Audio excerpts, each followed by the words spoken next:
Oh, wow. You can really see the whole room. That's great. Nobody wants that. And now you can see me. Okay. Well, that's fine. I don't really want to hang out in here anyway, but it is where the computer was.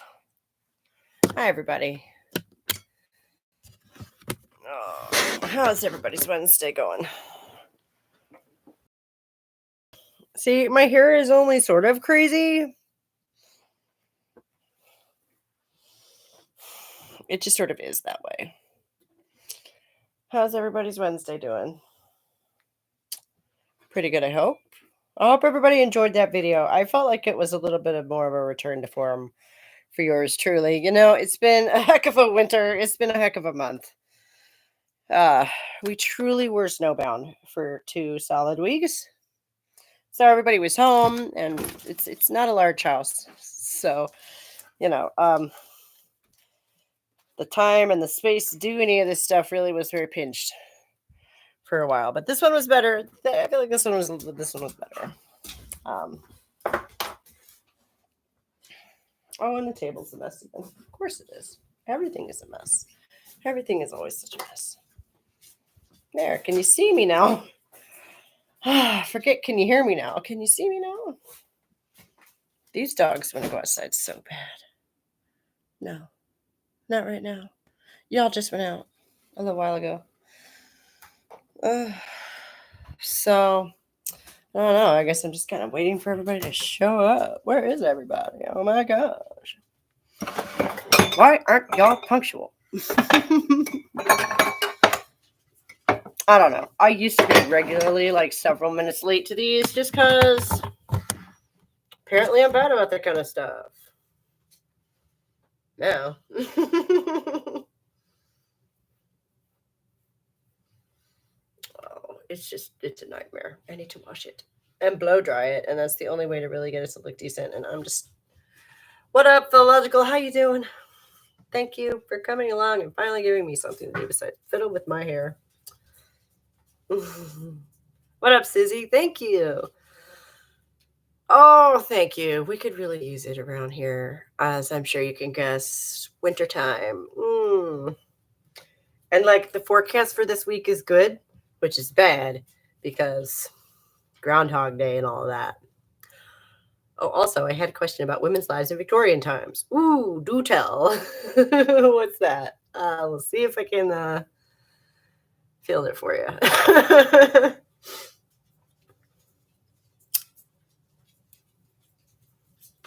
Pop quizzes. Gotta love it. Where's my ashtray?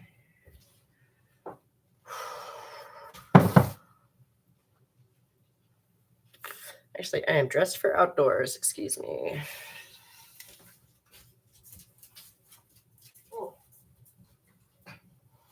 Oh, I tripped on the dog.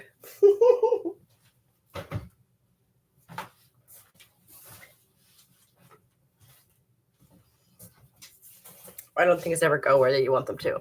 Like, how common was it for husbands to treat their wives as basically like extensions of their own will?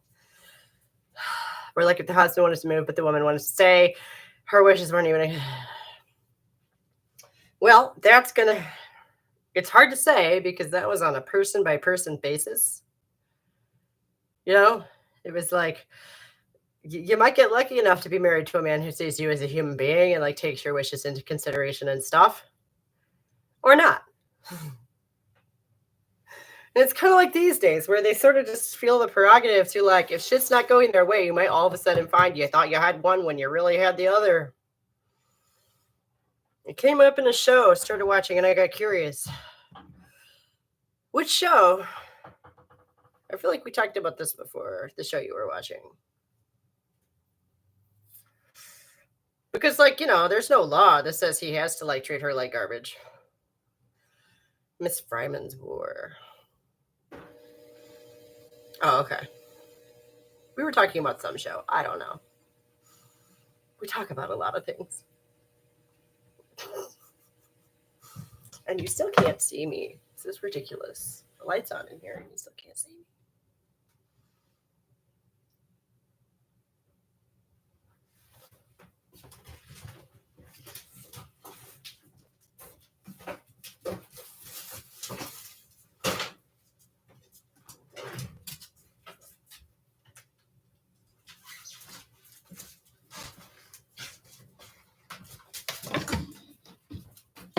And yet there's a spotlight on the junk behind me. That doesn't make any sense. There. Aw, thanks. They want to go outside and play, but if I let them out by themselves, they will jump the fence and run off. So we have to go, all go outside together, and that's not going to happen right this minute. Depended very much on class back then. In fact, even today, only the more privileged women are allowed to complain about these things. Well, yeah, but that does not to say that just because you're a working class woman, you're bound to be married to an asshole. That's classist, right? Like, I really feel like it's more the temperament of the man. Rich or poor. He's either going to see you as a person or he isn't. Maybe a guy who has less to worry about, on like a survival level is more likely to see you as a person, or maybe he's less, I don't know. You could also go the other way with that. Maybe a guy who needs your help as a partner more might be more inclined to see you as a full person. I don't know. As far as I've ever been able to ascertain, it really just depends upon the temperament of the man, which is scary. Rich and poor men alike can harbor a deeply set male entitlement mindset or not. Most of them do. But it's possible, hypothetically, just because he's the poor man does not mean he's more inclined to be a dickhead that way. What up, Red? I'm saying that. I love it. I love it. I love it. Ah.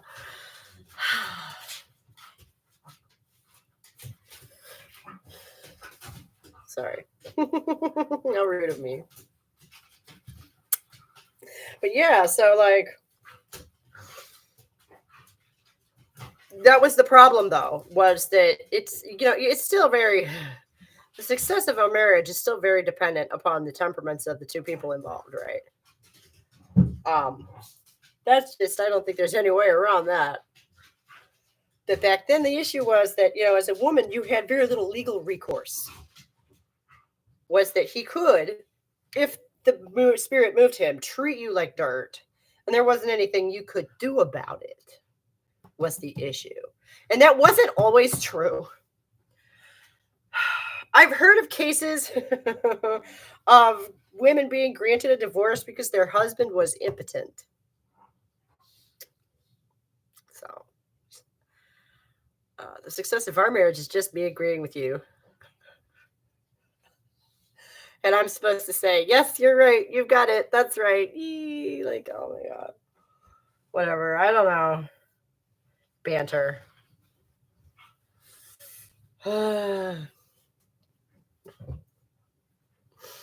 I believe, but I believe, and you don't have to agree with it. What about that?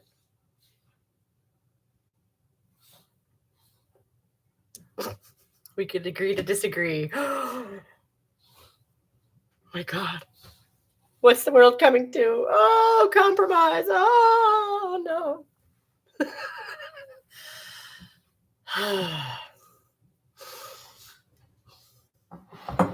But yeah, I guess what I'm saying is that there might be exceptions to this rule of male entitled behavior among all classes. It is hypothetically possible. What do you all think? I mean, that's my take on it. I've certainly seen evidence of this. I've also seen evidence that rich men tend to have a lot more time to put on a facade of being a nice guy, don't they? Like, take this for whatever it's worth. This is based on nothing. But Percy Shelley always struck me as one of those guys who was like, I have such a big heart and I feel so much. Don't y'all feel with me? Oh, God. Oh, I feel so much. And then he drowned in the ocean. And I'm like, yup. Sounds about right for a guy like that. So much of the tropes around witches seemed like moral panic about women being independent. Yes, the anti-mother. If your life is not devoted to your role as a woman in society, then you become a monster. Yeah. We talked about her in the witch video. She's fun. Having their own power, being literate, heck, even owning a pet. Yeah, well, Owning a pet means you have your own disposable income. Are you kidding me? That's a status symbol. Speaking of pets, do y'all need fed?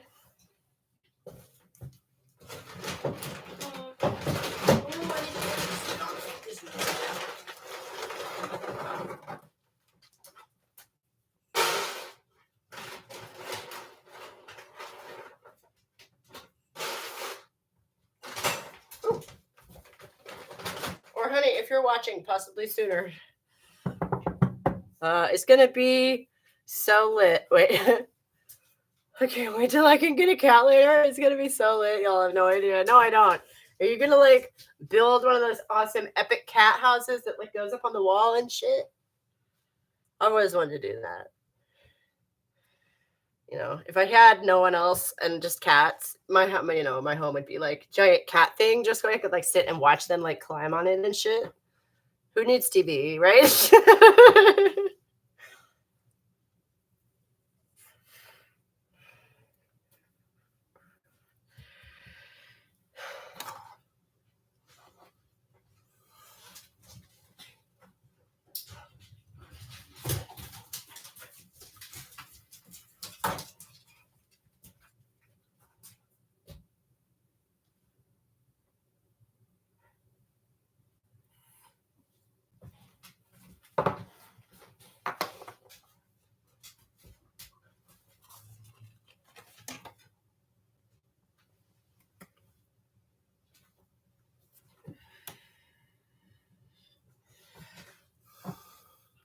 At first, I'll be too lazy, but the cat simp in me will eventually win out. Oh, and you're going to want to get more than one because the kitty will be lonely, right? You get a kitten, you got to get two.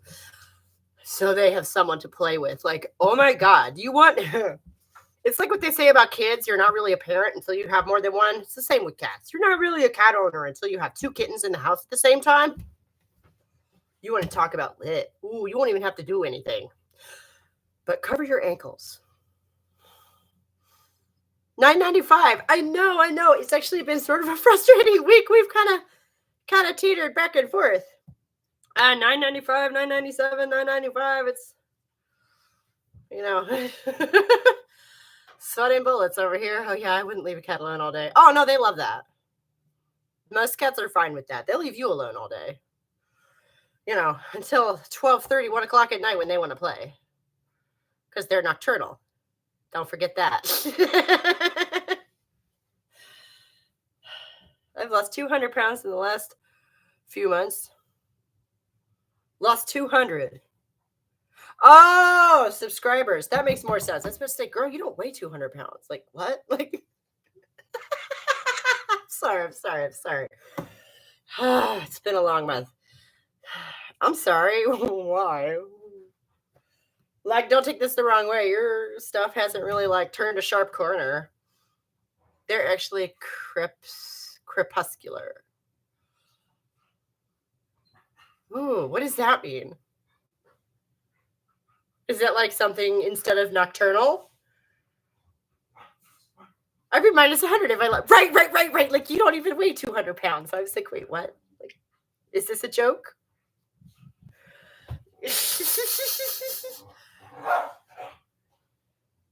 So obviously I had to reread because something was amiss there. Up at dawn and dusk. Oh, interesting. Huh. Why do they wake you up in the middle of the night then? Are they just being dicks? What is that? Because they did. Girl, I've literally, if I counted, I've probably had 50 cats or shared a home with, not been necessarily personally responsible for, but shared a home with probably 50 cats in my life, most of which were growing up. So when I talk about cats, this is all from experience, it's a kitten thing. Oh, can anyone see my comments? Yes, Susie, I see your comments. I'm sorry, did I miss one up there somewhere? We're kind of fast and furious, which is great, by the way. Thank you all so much for keeping me talking and giving me something to do other than stand here and babble to myself. My other cat grew out of it. I wonder, did you get it? Is it a boy or a girl, or like when did you get them spayed or neutered? I bet that has something to do with it. Maybe you just had all the fun ones. Maybe, or maybe it was a cultural thing in our household that like got passed on. I don't know. Who can say? With cats. Both girls. Okay. Huh. Other one was spayed. Interesting. And then the one who never got over it is the one who wasn't? Huh. Because I was conjecturing that the other way. You bitches need to shut up. Yeah, I'm talking to you. Yeah. You heard me talking to you.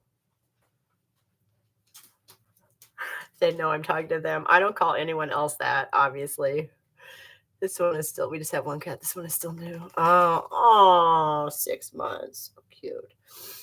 Our new one is a little over a year, if I had to guess, maybe a year and a half.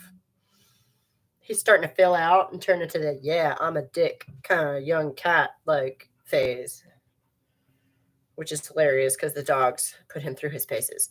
I had a boy cat when I was young and he was chill from the get-go. Right, yeah, a lot of boy cats are, but this one is not. He's just a dick. He's just one of the, they all have temperaments, I've known cats like this before. It's fine. Those dogs would purr if they could. Yeah. 4 cats, 2 dogs, and halfway stayed still. Ooh. It's pretty impressive. We have 3 kids at home at the moment. We have 4, but she's 21 and so she's out on her own. And so 3 kids at home at the moment, 2 dogs and 2 cats. And an old lady.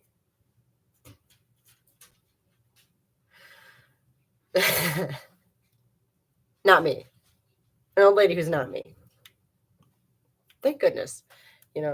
Sometimes how you just want to get away from yourself so bad, and that's the one curse in life. Like you can't really take a break from yourself, and I think that's what TV is, right? Like you borrow someone else's perspective for a little while to get the fuck away from yourself. Imagine if you actually lived with a copy of yourself, like. Be so much worse. Be so much worse.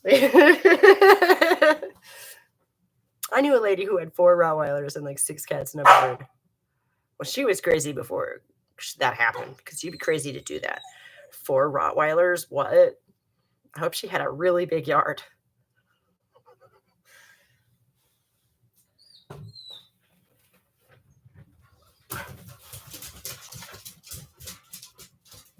I had 5 dogs at one time. It was hard work, but so much fun. Well, and if you're a dog person, if that's kind of just how you roll anyway, and that comes naturally to you, then great. As I mentioned, I grew up with cats, which, as we all know, is a completely different thing. So sometimes when it comes to dogs, I feel stupid. She did have an old house and a big yard. Yeah, right.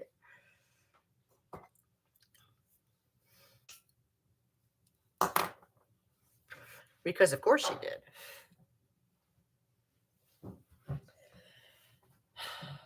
And with all those cats, that there's that bird is in a cage. Right. It's not a free flying bird. Poor thing. Which, really, the older I get, the less I want pets. And it's not because they're work. It's because, excuse me, the whole concept of a dog, this animal that is literally bred to love me unconditionally. I have ethical issues with that. And I know it's already been done, but that doesn't mean I want one. Which is, a very unpopular opinion, and I understand that. But I don't know. Just the idea that they're so reliant upon you that they literally have to love you no matter how much you neglect them, and they do, and it's just, I don't know. Feels a little icky to me. So that and the mess. I don't know how many more dogs we're going to be getting in the future. And like we talked about this. If he's watching, this is not a drama bomb I'm dropping on my husband in the middle of the live stream, just so everybody knows that. Like, I've talked about this too. Like,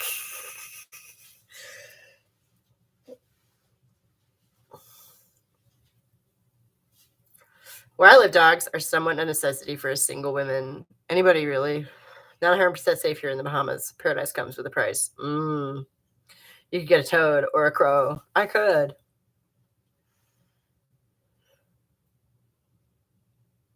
I'm also playing with this idea of being like, oh, I don't know, a little more self-centered once my kids are grown.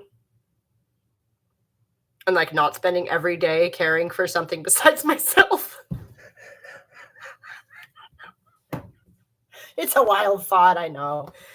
It's a wild thought, but it could happen. Crazier things have happened. Hell yes, absolutely. Hell yeah, absolutely. Thank you. Right. And like it's not really so crazy a thought. The trick is waiting until and I was talking to him about this morning too. Like, we're parenting the little one differently than we did the big ones. Hedonism arc. My hedonism arc would be so boring. You don't understand. Like, I am not a party animal anyway. Okay. No.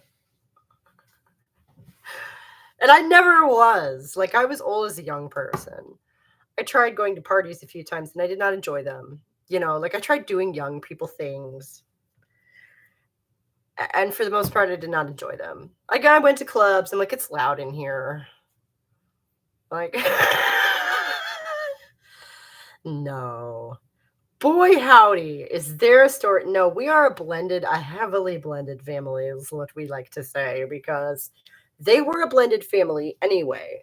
And then he and she broke up. And then I came in with mine from a previous relationship. And then we had a fourth together, who is the little one. Did anyone follow that? So, our eldest is actually not technically his or mine, but there's, a whole story there. He raised her, though, from the time she was 2. So, yeah, sorry. Sounds very Mormonish. Oh, no. No. Okay. So, back in the olden days, about 15 years ago, he got together with a girl who already had a daughter. And then they had a daughter, who is our second eldest, who still lives with us, who just turned 18. Meanwhile, I was off doing my own thing and had my son when I was 24. He's 2 years younger than the 18. He's about to be 16 next week. And then so he had his 2, and they broke up, right? And he got custody of her eldest, who was not his to begin with. Again, there's a story there, but we're not going to go into it. And theirs. And then I come along and I brought mine with me, so we have 3. And then we had the 4th one, who is the little guy. No, I know you're joking. I had to say no anyway. Like, I have to deny that anyway. Like, no. Just in case anyone is watching and doesn't get that. No. And,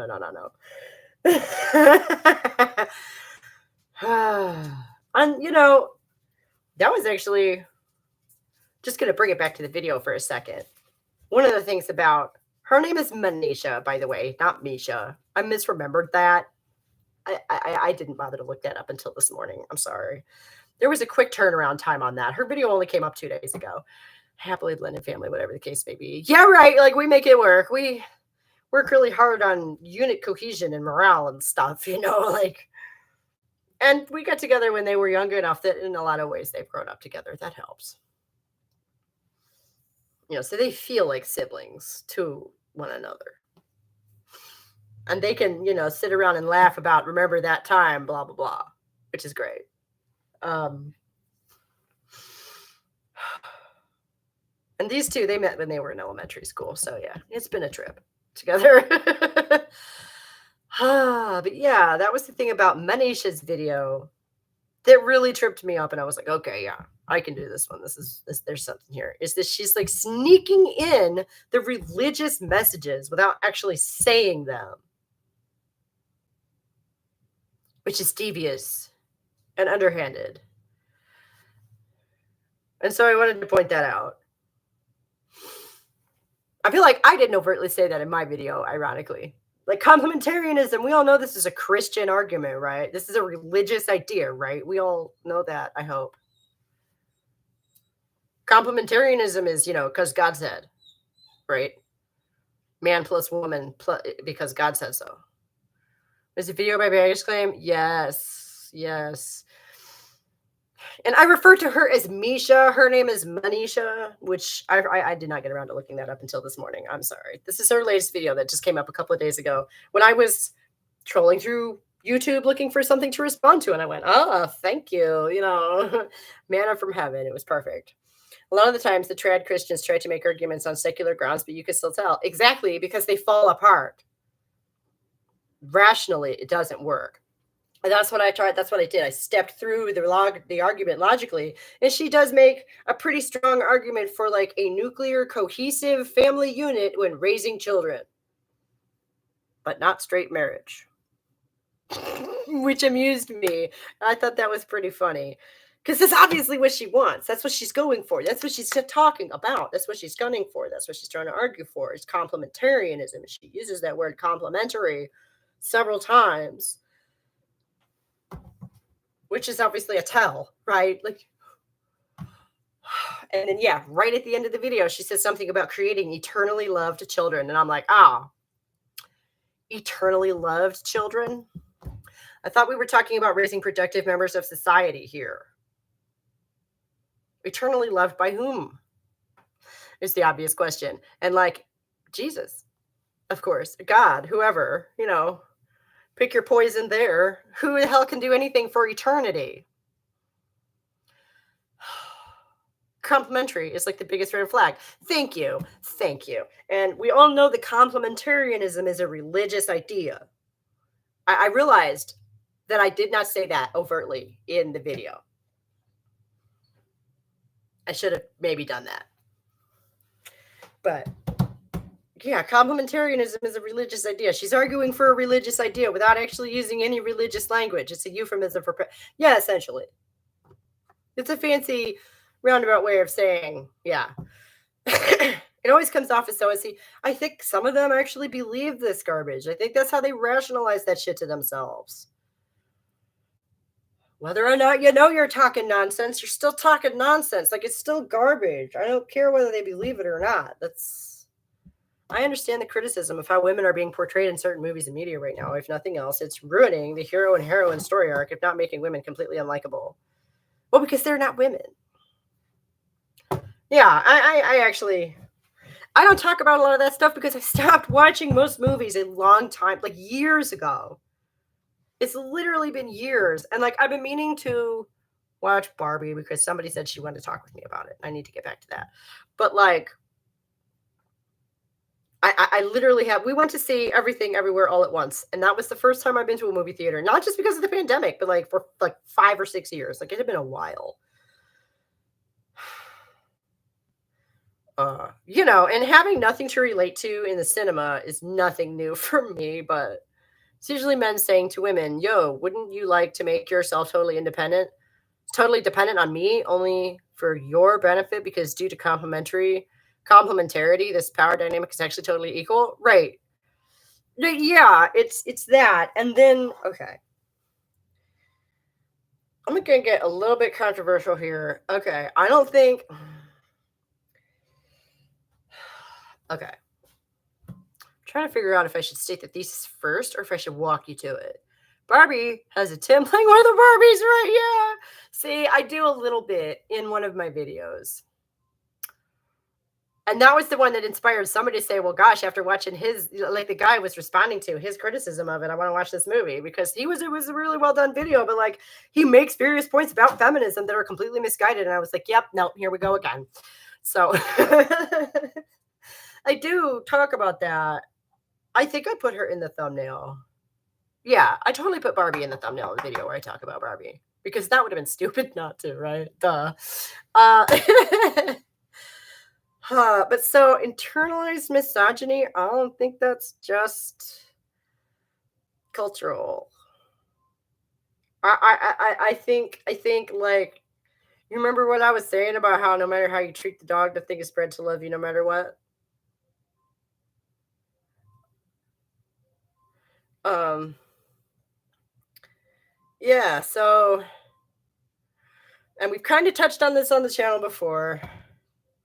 I don't think it's just physical traits that we've been selectively bred for, is what I'm saying. Uh, which is like a controversial statement, I feel. um, but it would explain a lot. It would explain why some of these things just sort of seem to pop up out of nowhere under certain conditions, wouldn't it? That would explain that, like entirely.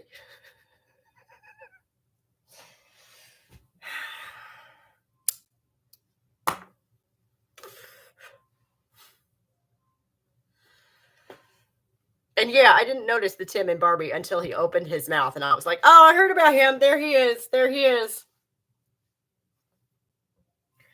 And he was the one who was being like super, like, "Oh my god, flat feet." Like I'm like, dude, shut up, dude, shut with your added apple. Get out of here. Shut up. Oh my gosh.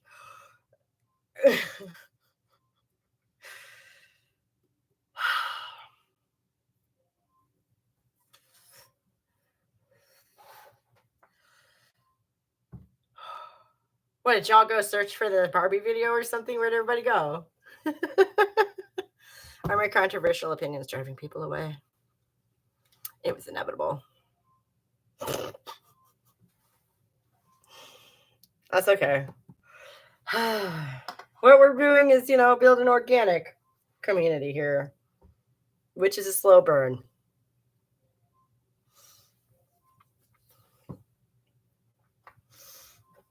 So, since y'all being quiet, I'm just gonna step over here real quick.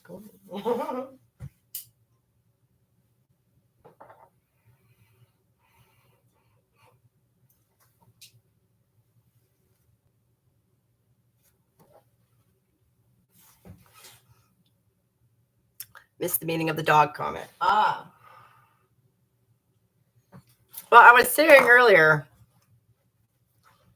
how I'm not sure we're going to have a whole lot of dogs in the future. And not just because of the mess, but because the older I get, the more I think about it, the more I have like ethical concerns about the very concept of an animal that's bred to love me unconditionally.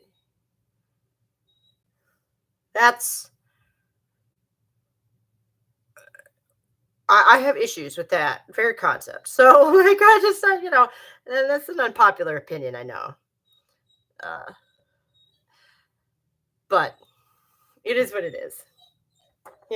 And some of them are, more temperamentally independent than others, but like, and so what I'm saying is that perhaps, you know, similar forces have been at work with us. Okay. Over a long period of time, selective breeding is not the sort of thing human beings are immune to. Obviously, certain kinds of women were selected out of the population and allowed to breed. Humans, yeah. But women specifically, I'm talking about us, right now. This is a feminist channel,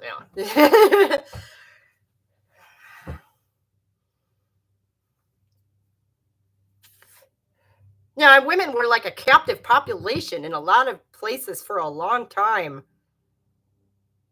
Right? We weren't allowed to go out. In ancient Greece, okay, like all the way back to, the beginning of civilization as we know it.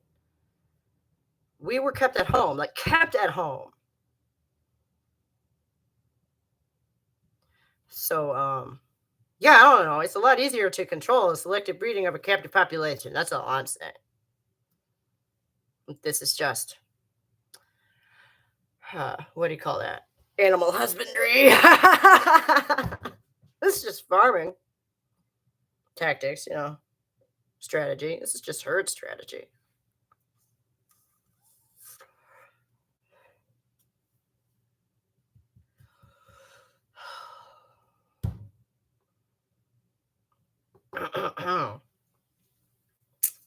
My ex used to believe that airplanes were spraying chemicals in the sky to sterilize certain people. How was he able to distinguish which people? Your guess is as good as mine. Well, obviously, they're only flying over certain areas, right? Because wind shear is not a thing.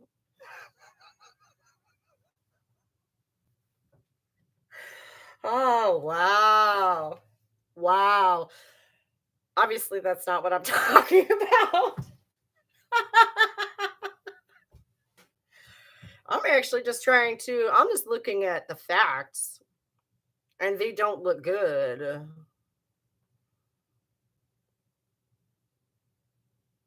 Like, am I making any grand logical leaps here? Please let me know if there is a huge flaw in my logic somewhere, because I don't like this conclusion at all.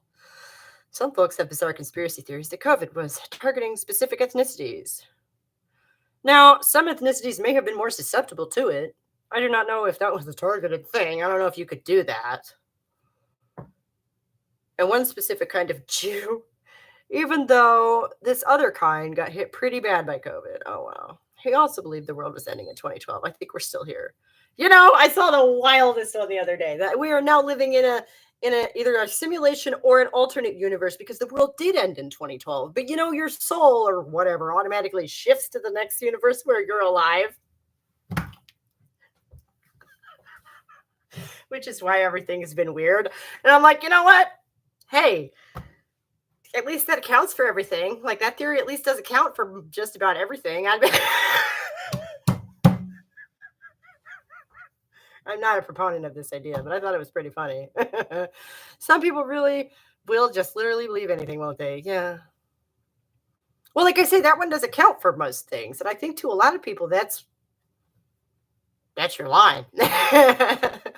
If you actually manage to encompass, like maybe that's what QAnon worked, because that gobbledygook didn't make a damn bit of sense. But he sure did bring in a lot of stuff and explain a lot of stuff. Here's a theory for you. I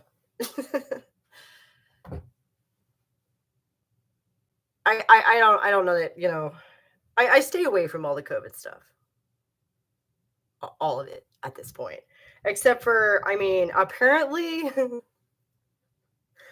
apparently the lab leak hypothesis is like a whole lot stronger now, which like how those people like turned on a dime a couple of years ago or whenever that was, and we're like, hey, this might have come from a lab. Nope, you're crazy for thinking that. Like, I saw that and I was like, uh-oh, that looks really bad. It just folds contradictory evidence into the theory by explaining it with more subcategories and terminology. I feel so Freudian psychoanalysis does it. Oh, see, I love the praxis of Freudian psychoanalysis where, you have someone just kind of talk and free associate and look for patterns there.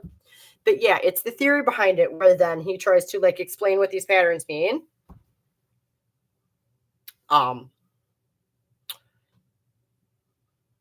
Like, you really gonna write a handbook on the whole unconscious of every person who has or will ever live? Ziggy, honey, I don't think those boots fit you anymore. Like, he was too big for his boots. Like, what the I don't know what that man was. Oh yeah, cocaine.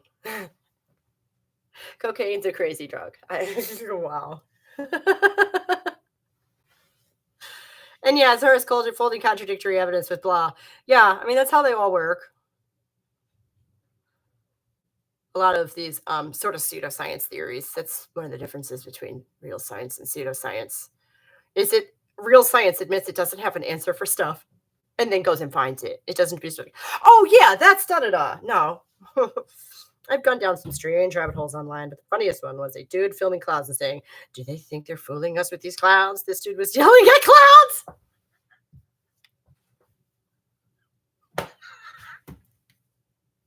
That's awesome.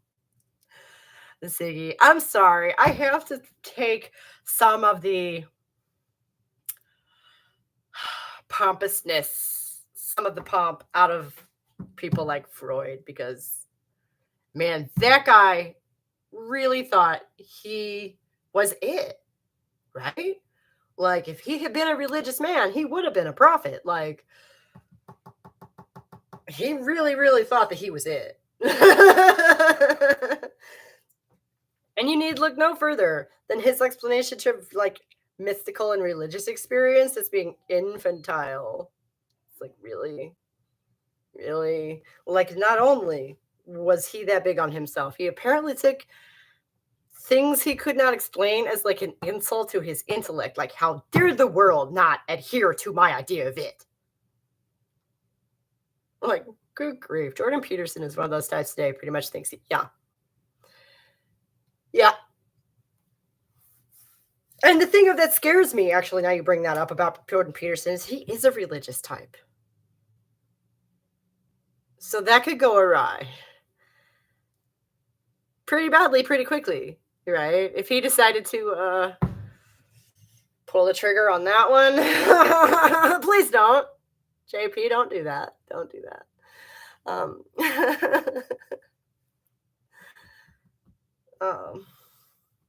There are enough scary cults in the world. Yes, Jordan Peterson's the most hate-filled man I know of today. Yeah, I think he's converging to Orthodox.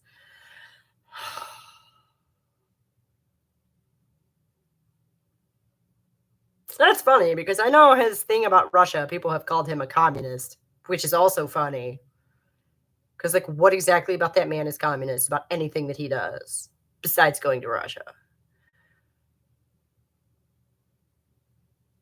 Yeah, I don't know if I would say that Jordan Peterson is the most hate-filled man that I know today. I don't know him, first of all. Secondly, I've, like, watched various other people in the media speak lately, and, like, right, there's nothing communist about Jordan Peterson, but people have said, called him names on that regard because he went to Russia, which they're not communist anymore either, but you know how this stuff is.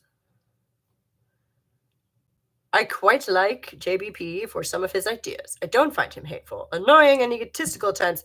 Right.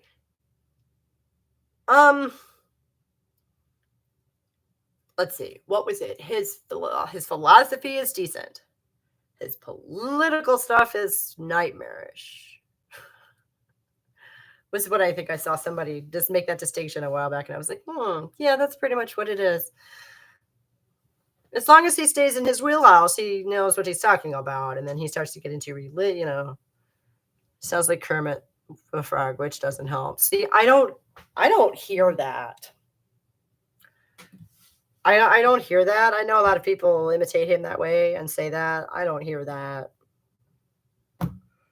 But, yeah. Your mileage may vary. It doesn't matter.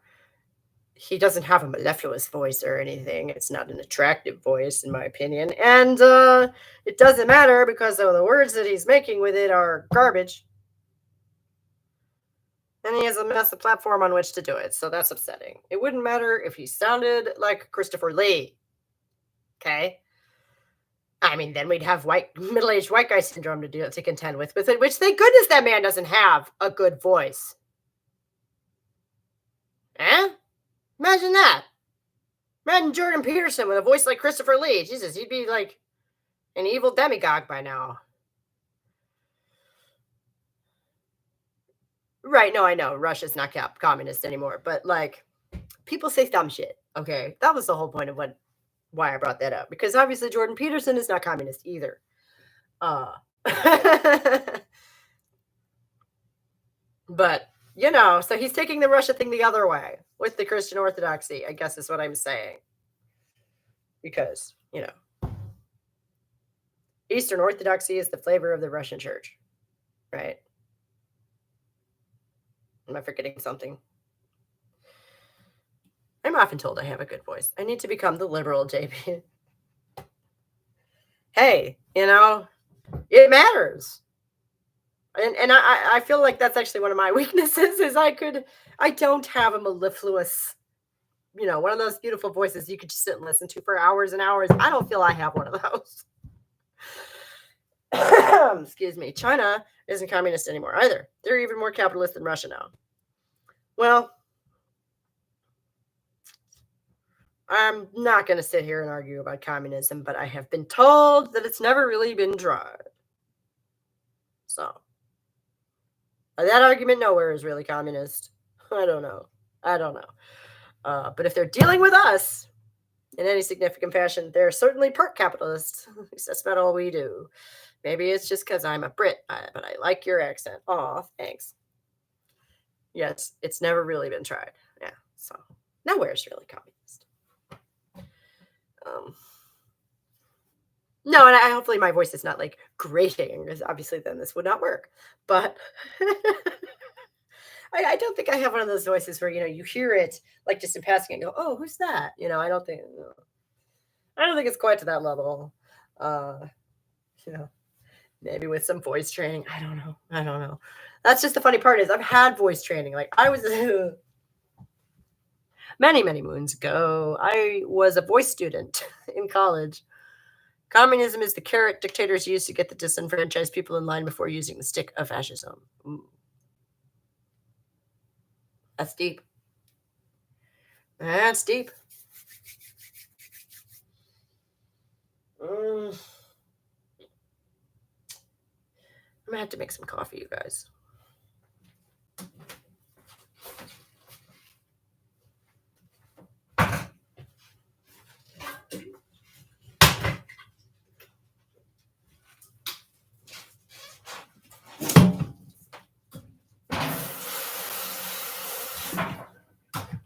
Oh, this dog is smart. She heard me put the kettle on, so she came to the back door because she knows that I'm about to open it to dump the grounds in the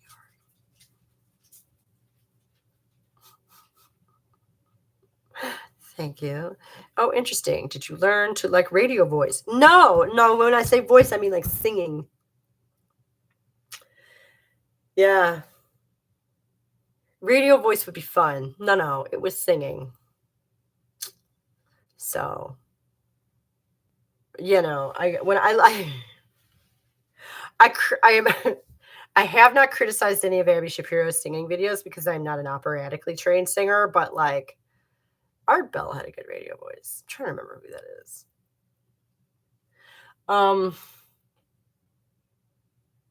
I feel like radio would do me a disservice because I think a lot of what is interesting about me is like my facial expressions and my hand motions and stuff. I try and keep it interesting. My background is mostly in theater. So, yeah, I can belt out a tune. I can keep, the show going. I can, not just stand here and talk to the camera. Like I really hate that. And I am just kind of a more animated talker anyway, but that's part of why is because this goes all the way back to childhood, this theater stuff. Like my dad was kind of a theater guy growing up. And so I just have a lot of this in the back of my mind, to set up a shot, to like keep stuff in the shot, like what do you find so wrong about JP? Just wondering. I'm not religious, but just don't find his religion offensive or takes away from what he's saying. Isn't he just pushing back on a lot of the nonsense? Well, mainly, I truly honestly don't know him all that well. His work all that well. I've looked into it here and there. I've not read any of his books. I've listened to other people make commentary on his books, at some length. And in some detail, which is how I would have to go through that kind of material, I think. But like, I don't need it to be just me and JP in a room, like I'm good with that. But he has said some stuff in interviews, I think my favorite one was how, we're lying to young women because by telling them that they should get a career and whatever, when all they're really going to want is a family. Which, aside from that being stupidly sexist, it's half true, which makes it worse. Is that half truth is enough to get him, is enough to get the sexism in the door for a lot of people. And he's so damn famous, and the way that he just casually says this stuff like this, worries the shit out of me. That means that he assumes a lot of these same sexist and these bullshit ideas that we've been fighting against all these years. And if he lives in that universe and he's writing in that universe and all his followers are going to follow him into that universe, then we don't want that. Like, I'm using the term universe metaphorically here. Okay. Like a fandom almost, right?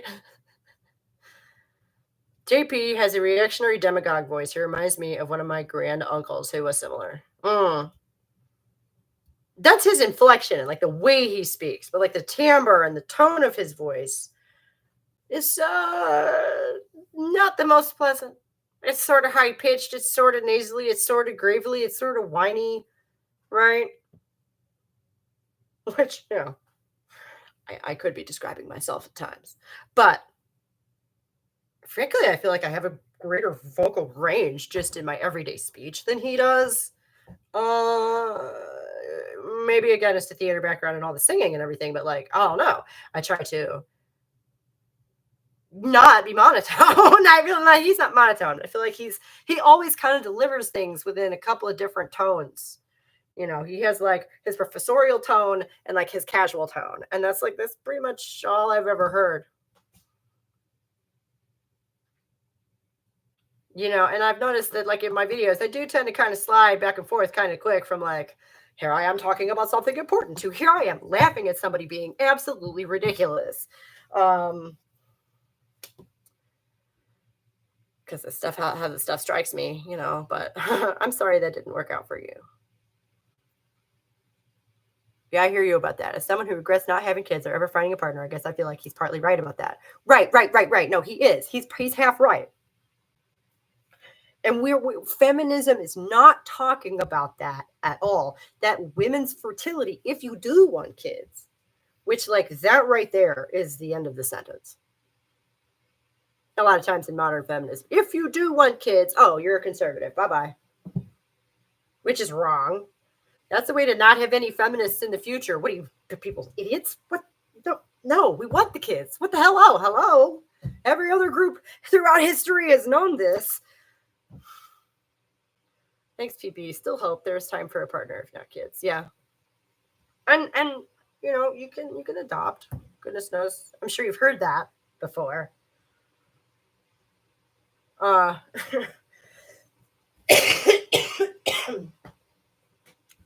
gotta go dump these so I can put some new ones in here. Hang on.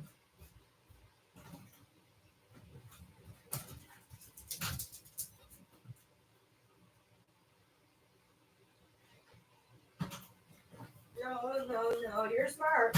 I know, you want to go out there, but you're not going to get to go out there.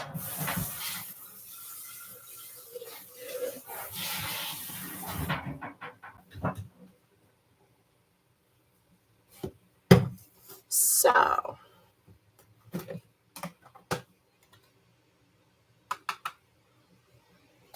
where was I? Oh, my throat is getting sore. I'm just been so tired the last couple of days. I'm seriously starting to wonder if I came down with the thing the kid had. Oh, of course. I wish people could be sensible with a message, like saying that most women and men would probably feel dissatisfied if they never have kids. Doesn't mean we should pressure someone who doesn't want. Right. Nuance, just the tiniest bit of nuance.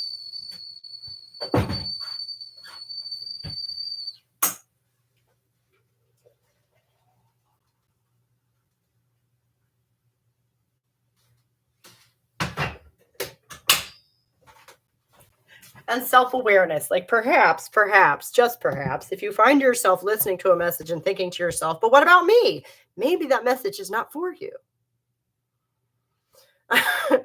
I think if there had been a JP when I was in my 20s, it might have helped me, or it would have sent me into lesbian separatism, depending on which day he'd hit you. Yeah, which thing he's seen, maybe. Yeah. He's a fun guy. And on the one hand, I've thought about, covering something of his on the channel. And the first time, I was really just coming up with the channel when he had gone into his rehab coma. And I looked at that and I went, ooh, Just kicking a guy while he's down. I don't like this guy, but come on. Like, he's clearly struggling with something bigger than misogyny. Well, bigger to him. Bigger problem for him. Like, he's busy, I think, with like personal shit, really. He seems to have got that under control, more lately, but I don't know. There's something off about that guy. He's just kind of, I think he's maybe slipped a gear. Yeah, most people feel a deep biological instinct to have children, but for people who don't want them, they're every bit as valid as people who do. Yeah, no, yeah. If you don't, I'm going to say this again. If you don't want kids, please do that. Don't have them. If you don't want them, don't have them. Why are we encouraging people to create unwanted children? How awful. Unwanted children grow into some of the biggest assholes who ever lived. Don't do that. Please don't do that. If you don't want kids, don't have them. That sounds like a great plan. Spend your time doing something else productive with your life. It's that simple. But so feminism had to focus on selling that idea for women. I understand that. Because as I said in my video, like for a long time, women weren't even taught to read because, who the hell cares what the fuck a woman thinks? And, in ancient times, we were not allowed to leave the house. Like we were supposed to, and like the ancient Greeks invented the burqa. They called it something else, but they called it something that meant little house, so you could take part of your father's or your husband's house with you if you actually had to leave it for any reason. So yeah, never wanted kids until I realized I left it too late and feel some regret. I'm so sorry, honey. I can only imagine what that's like.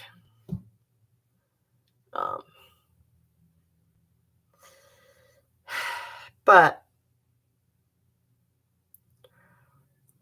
feminism neglecting this point is what gives guys like Jordan Peterson the in. Misogynist, conservative, whack jobs like Jordan Peterson. They get to point to stuff and say, oh, but what about this? What about this? And if you're a young woman, you're going to say, hey, yeah, what about that? And feminism has nothing for you. Nothing. If you actually...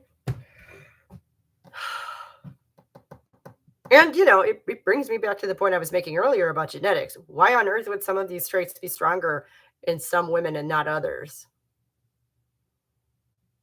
Gee, I don't know. I don't understand how that happens. Like, pretty much all my friends say they want kids in the future. Even some who didn't say that when they were teenagers. I don't know. You'd have to ask her. Sometimes things just don't get settled. Or...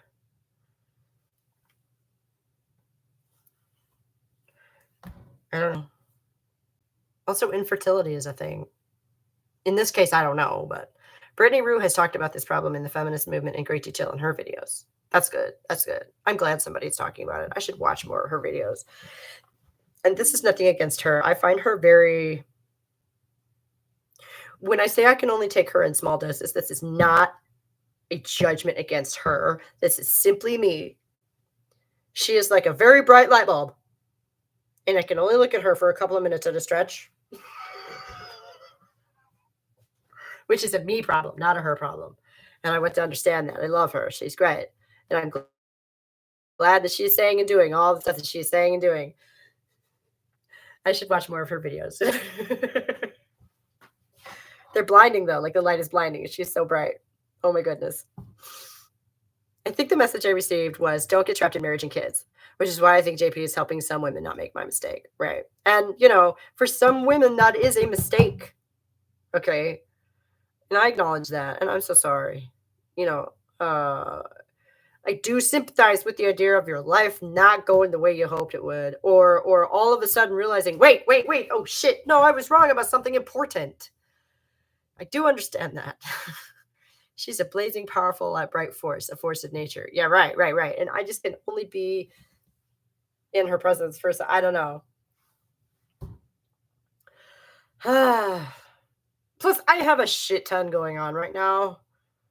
It's quiet around here at the moment, but this is rare. And it's certainly not quiet in here. I got all the plates are spinning, all the gears are turning in here.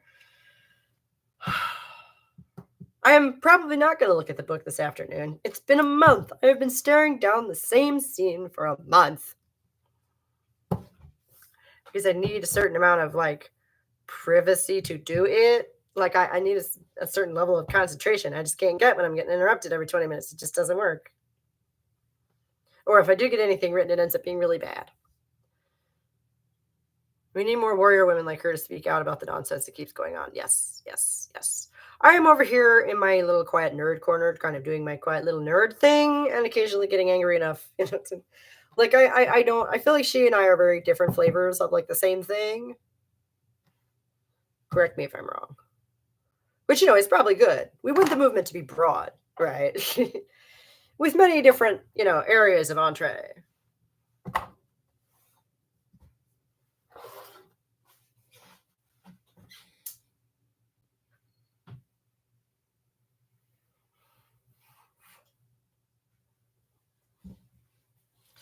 So maybe she's more in your face and I'm sort of bringing up the rear.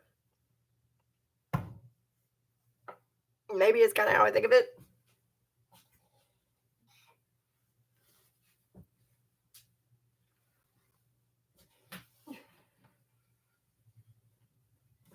I guess the question is implied, but what do y'all think?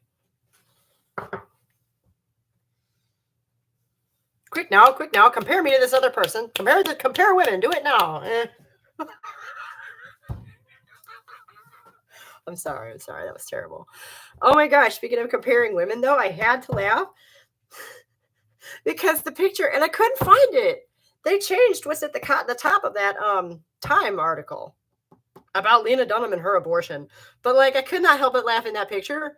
And I could not find another picture of Lena Dunham with her hair dark and up in the back with bangs. I could not find another picture of her like that, but I had to laugh because basically she and I did have the hair. She stole my hairstyle for that picture. Oh, because I'm sitting there categorically denying Lena Dunham. Meanwhile, she and I look kind of alike, and I'm like, that's funny. None of my siblings have or want kids either. 2 sisters, 1 brother, nor their partners. It's a lot more common than you think. Right. My sister never wanted kids from the time she was one. So, excuse me. So I'm very familiar with this idea. Having children is very expensive today. Do they regret it either, or are they at an age where it's still a possibility for them?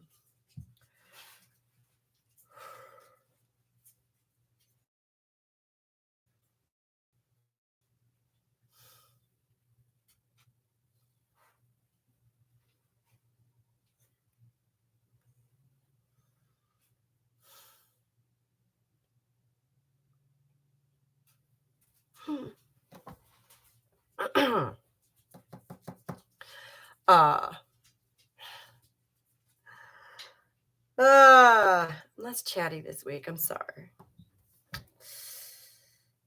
It's that week. It's Shark Week. It's whatever you want to call it week. I'm just a little drained. Cute kitty alert. Oh, did I miss him? No, it must have been Punky. Not too old now, but don't think they regret it. I only recently regret it myself. I guess the question would be, do you think they'll follow a similar path? And another question, relatedly, would be, why do you think you changed your mind?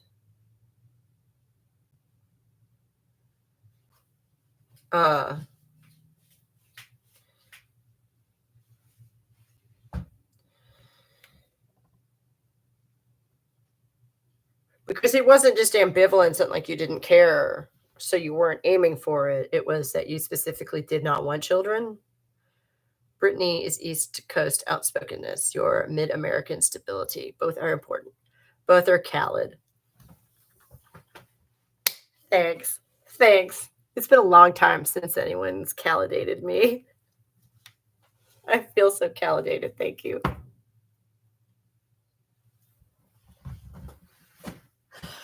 I know. You meant valid. That's funny.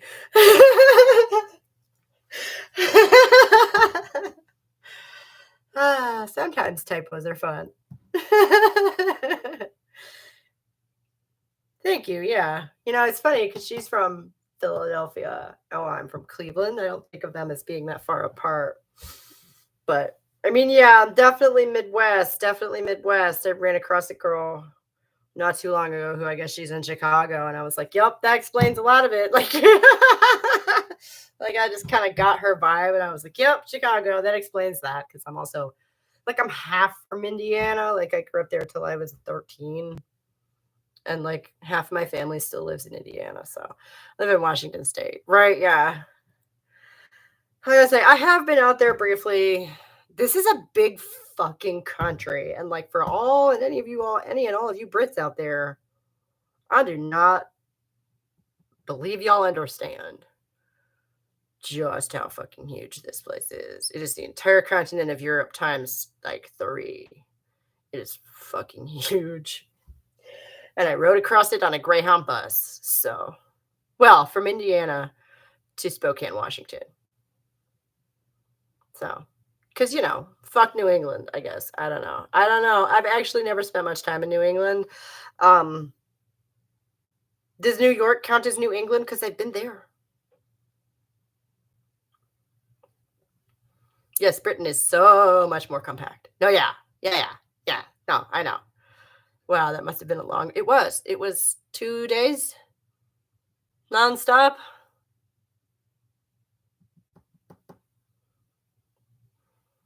New York is mid-Atlantic. Okay. That's fun because it's named after a place in England with new on the front of it, but it doesn't count as New England. That's place names are fun too. Just like typos, man. And language is so much fun.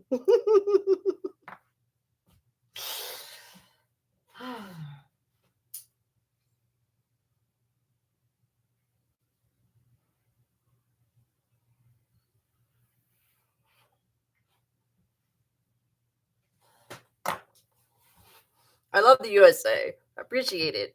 Even more. Not living there now. Love the UK too. Lucky to have lived in both places. Is that where you are now?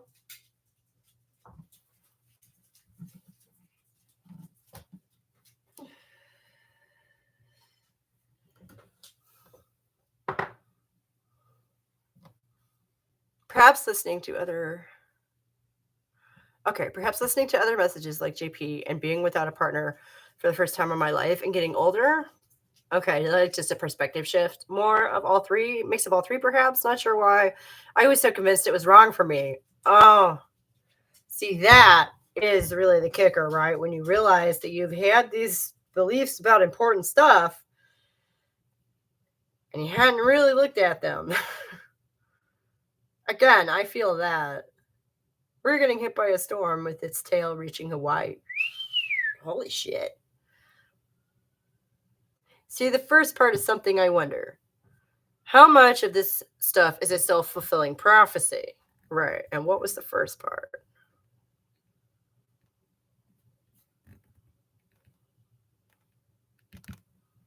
I cannot see it. Doggone it. Come on. There we go. Okay. So, like, listening to Jordan Peterson and people like him for the first time ever. So, like, how much of it is just the influence of that is what you're wondering? Oh, my goodness. A pineapple express storm. We have warm, moist air coming in from Hawaii. That sounds nice, actually. Except it won't be because it'll rain, right? Like if you're in social circles that either highly esteem child rearing or stigmatizing being child free, it might make one more likely to feel regret than if they were in a neutral environment. Yes. And I say that categorically. I say that without any doubt because it has been demonstrated over and over again, many different ways, from many different angles, that the people you associate with affect you. I mean, duh. But they affect your outlook. The outlook of those around you affects your own. Yeah, I can totally see the other factors might cause regret on their own, though. Yeah, right. Right. And it's these things where, like I say, Jordan Peterson is half right. In a world where most people are just full of shit. That's the thing. Yes, the company you keep really matters. Right, it really does. And and I've heard it said that you are a combination of the people you surround yourself with, but that's not 100% true because that's like you have no center of your own. I certainly don't believe that. I think a healthy person definitely does and should have a strong, center of their own. Um, but you can't we're all social creatures, okay? And it's kind of like your body adjusting to the temperature of the water you're in, right? And you don't realize it's cold until you get out and get back in. And you're like, holy shit, this water's really cold. I was in here for 2 hours. You know what I mean? I used to feel much more negatively about transition when I was spending a bunch of time talking to political detransitioners and TERFs. When I got out of those environments, the regret faded. Well, it's also, you don't have to hold something in front of your face all the time. Something can still be true. And maybe if you got back into thinking about it, you would still feel a certain way about it. But it's not like you have to hold it in front of your face all the time. Not 100% sure what the answer is, except family dysfunction. Most of my friends have kids, and my siblings' friends have kids. My family dynamic was pretty insane. Gotcha. So it is just a change of heart, though. Like you specifically avoided having kids because you felt that it was the wrong choice for you. And now okay. And it seems like for whatever reason, maybe that insane dynamic growing up has something to do with that decision because all your siblings who theoretically had a similar dynamic growing up, right, made the same decision. So that would stand to reason. I could understand maybe not wanting to pass on generational trauma. Right. Or maybe deal with it anymore, right? Because now you find yourself on the other side of those same situations that you struggled with and you have been traumatized by. Okay. So not only are you possibly passing this shit on to an innocent person, you also have to reactivate it and deal with it again. What up, Chicana? Listening in, staying connected to the Raz on this busy house. Ooh, house cleaning. It's spring cleaning time. Yes, it is. That was definitely a factor, not wanting to become an abuser. Right. So you risk doing that. And at the same time, you have to sort of re-experience it all. Okay. Which can be really cathartic if you want to make it that way. It doesn't have to be, unfortunately. It can just be shit. And I don't know, maybe not everybody, has the tools and the wherewithal to approach it from like a therapeutic perspective. I hate to say my kids are my therapy, but in that way it's true because literally what the fuck else are you supposed to do? It's exposure therapy. You're finding yourself forced to walk back through the same shit that traumatized you. What's the topic? I think I just called it. Why one may or may not want to have kids and why you might have a change of heart about that later in life. I watched Looking for Mr. Goodbar last night. The female lead has some interesting family dynamics.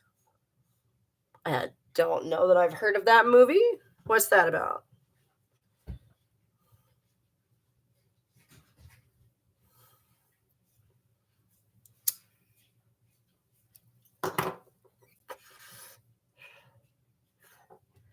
And the choice of maybe you just don't want to pass on generational trauma. I never wanted to have children, never appealed to me. Yeah.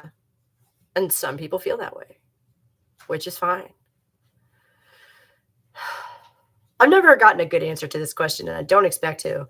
But how is it not indicative of a deep-seated insecurity about your own life choices to feel the need to insist that everyone else adhere to them too? Why does everyone have to do like you do in order for your lifestyle to be valid? That doesn't follow to me. What works for you is not going to work for everyone. And this is a very simple concept. She looks for sex and love in bars, meets the wrong man who kills her at the end. Ooh.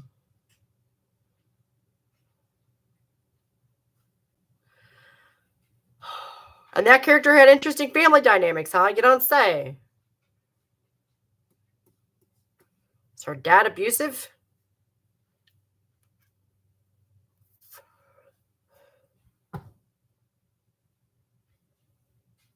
Sorry, there better be some pretty serious artistic merit to this film, or I'm just going to be annoyed. And its very existence. How gratuitous.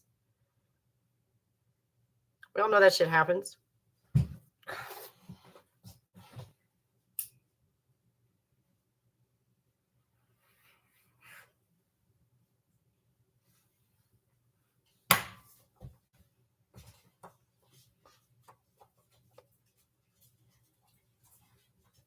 Right. Okay.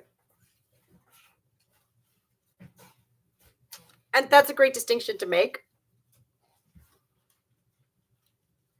Where it's not the end of the world, but you're being honest with yourself about your feelings. I think that's so mature and an important distinction to make, because it's like what I was saying in the video, where it's the people have this very black and white understanding of, something must have clicked in your brain and now you feel this terrible, unbearable longing for what might have been or whatever. Can relate to not wanting to become an abuser. My dad had kids just because he felt he was supposed to and was horribly neglectful, so I'm resolved not to unless I'm confident I want it. Yeah. Which that's definitely the way you should make that decision, I think. If nothing else, you should go into the situation of parenthood fully willingly. She grew up in the movie was based on the real-life murder of Roseanne Quinn in New York in the early 1970s. She grew up in a conservative, rigid Irish Catholic family during the sexual revolution. She wanted sexual freedom and excitement. Okay, so the moral of the story is don't repress your kids because they'll act out and get hurt.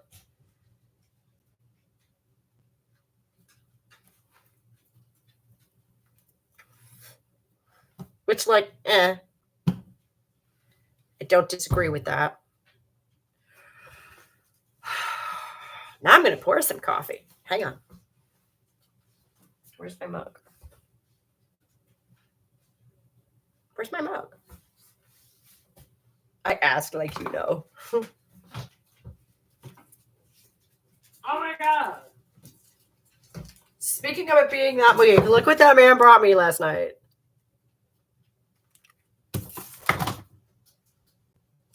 He's not all bad.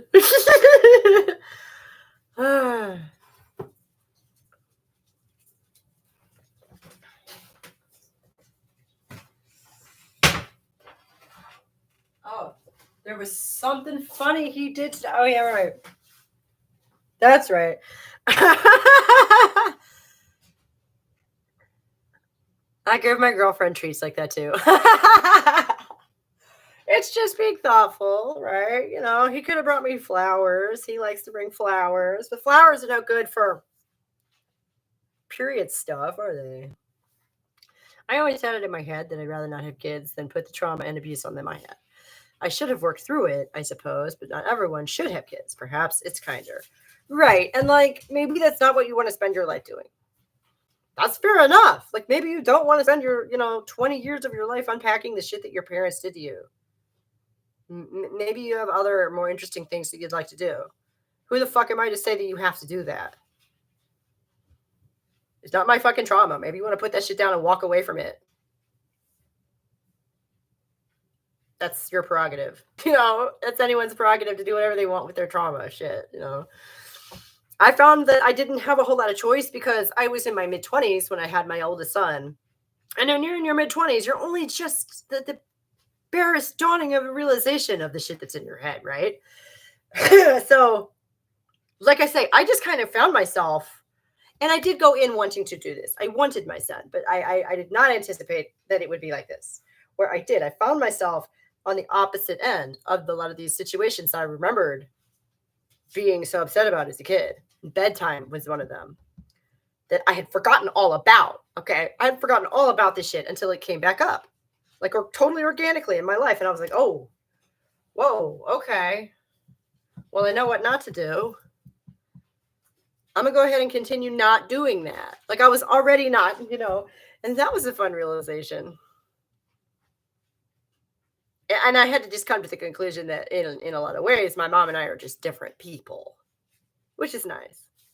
That's nice, right? Like, but again, your mileage may vary, and I'm not trying to say that this will work out this way for everyone. But I found myself basically forced to do the exposure therapy thing, or run the risk of just sleepwalking through these situations and just doing whatever the fuck was in my head, which was probably wrong. So I wonder if having kids would have forced the healing I needed, is all. Just thinking out loud. See, and I wonder about that too. I do not want to think about who I would be without it. And that's nothing against you personally. For me, I don't want to think about who I would be without having to had, done all this.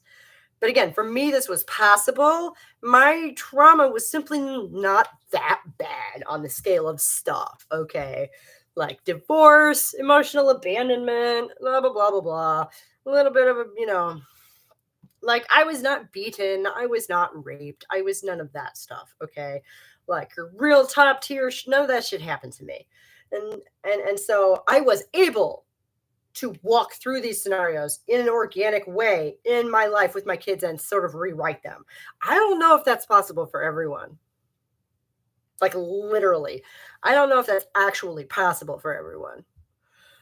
I also have a theory that might be part of what some BDSM situations are or could be. But that's a theory. The kids shouldn't be a therapeutic tool, perhaps. Right. But I think this might be how this works. Or could, like this is one potential way that this might naturally just function. It's part of how you finish growing up. Like to become that like older, more mature version of yourself. For me, this is what I have found. This is one avenue to that. I'm not saying it is the only one. But that appears to be what has happened to me. Yes, it could explain some people who are into BDSM. Right. So they're looking for like a therapeutic reenactment of something really awful that happened to them that you just simply cannot reenact and thusly heal from in a normal situation, in a normal environment. That seems to me to be what some people are unconsciously doing. And other people are taking advantage of that, which is disgusting. And that's all I'm going to say on that for now. I was pouring coffee.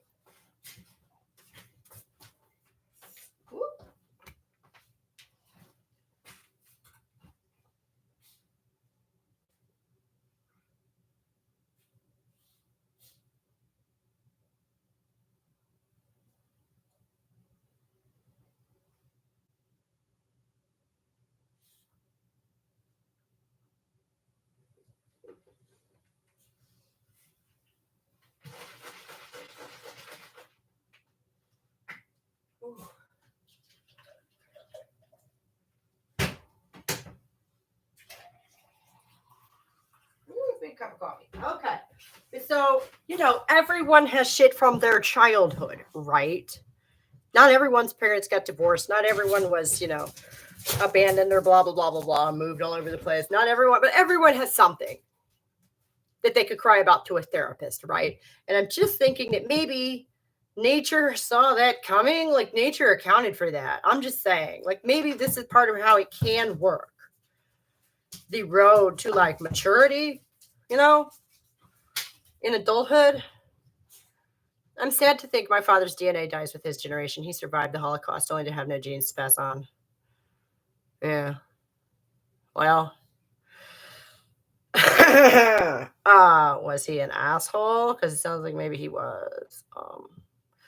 Also, the pain and pleasure centers are very close to each other in the brain, which may account for other people doing BDSM. Right. But like lots of stuff is close to one another in the brain. How do you actually get that cross wiring happening? Yes, it's important for everyone to deal with their past childhood trauma, disappointments, etc. Right. And I think so that one road, to maturity through adulthood can be essentially exposure therapy with your own kids. If you are open to growing that way, you have to take it on a case-by-case, moment-to-moment basis, which is what's difficult about it. And be able to step back, because quite frankly, a lot of times the urge is to be like down in it with them and like argue with them, right? You find yourself arguing with a bunch of 7-year-olds and you go, wait a minute. And it's not even the, hey, I'm supposed to be the adult here, I'm supposed to be in charge. It's literally more like an emotional, like a spiritual moment of like, wait a minute, I literally don't have to do this. I don't have to do any of this. I'm just not even.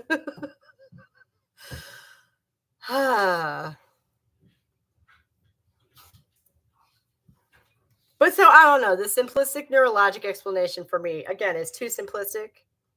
Because the whole brain is only in this tiny box. Everything is really close to each other. How do you get that cross wiring beginning? How does that happen? Okay, because, a little bit of cross wiring in the brain can cause some really funny stuff like synesthesia. And then, it's my Linux OS has been giving me updates all morning. Why on earth are you running? Are you serious? People still do that? Wow. Not to say you're a dinosaur or something. It's just been a minute since I heard anybody talk about Linux.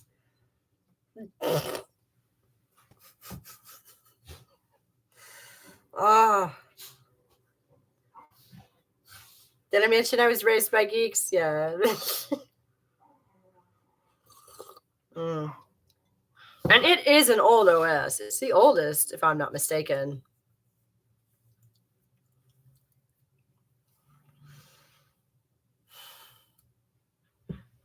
But so, yeah, I don't know. These are just some of the strange theories that I have come up with in my, not free time, but like brain free time, like shower thoughts. But when you're cooking or folding laundry or doing repetitive, like not mindless tasks, but stuff that keeps your hands and your mind just busy enough that you can't do really anything else,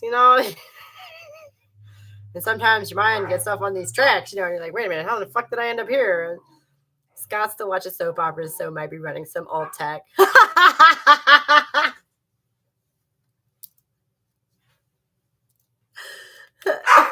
do you know that?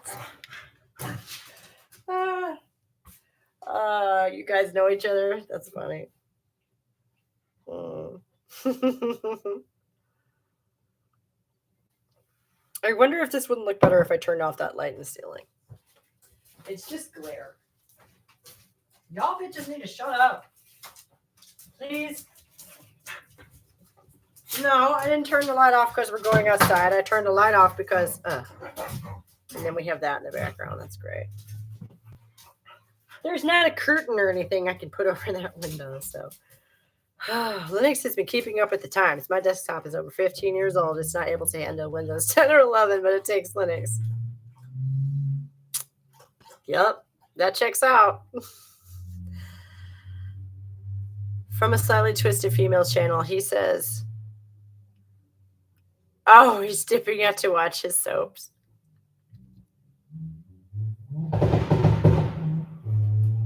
Oh, wow. Did you guys hear that? That pop, pop, bang, bang from outside just now.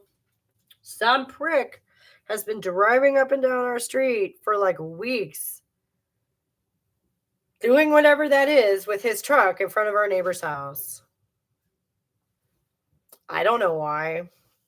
I'm just happy that it's the back, kickback from a pickup truck and not a gun. We don't quite live in an area like that, so if it were a gun, I would be really shocked. Even this is, kind of shocking to me, but like, I'm not from here. And it's like, oh, so one redneck is tormenting another with his pickup truck. Okay, that might be the sort of thing I could have expected when I moved to Tennessee. Sorry, but I probably shouldn't be shocked. If you have an Android phone, that runs on a Linux OS. I do not, but I did not know that. I thought that was Windows. I thought that was Microsoft.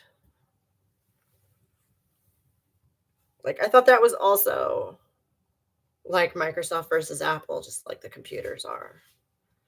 But I do not know. It's been a while since I've been around geeks. It's funny because I was raised by geeks and I always dated geeks. And then, like, it's not that my husband isn't a geek, but he comes from a military family. So, like, his parents, his family are not. He was like the black sheep. Off rolling dice in the corner, like. So that's been fun. Most mainframe computers run Linux. Yeah. No, I know Linux is still around. I know. Like I say, I didn't mean to say that it is a dinosaur or something. I meant to say it's been a long time since I had heard about it. It's, a perspective thing. I say, oh, that takes me back. Not because it is old, but because I am out of touch with Linux. Yeah. I guess I shouldn't be embarrassed to say that. Because I'm not a computer person. I'm a writer and a political commentator, cultural commentator. Yeah, there we go. Cultural commentator. Because politics are culture. So it's one of those generic labels that sounds smart, but sort of means everything. But author and cultural commentator, that sounds good, right? As like a thing to put on, like, I don't know, a business website or something. Oh, what up, Susie? Bye-bye. Have a good one. See you next week, I hope. Switched to Linux when my Windows 7 completely died on me. Oh, wow. So that was a while ago, huh? Yeah, that was a while ago. Oh. Scott, honey, no offense, but like philological, can you jump back in here? Like, I don't want to talk about Linux all day. Like, I am absolutely tapped out of my knowledge of Linux. Like, I don't know.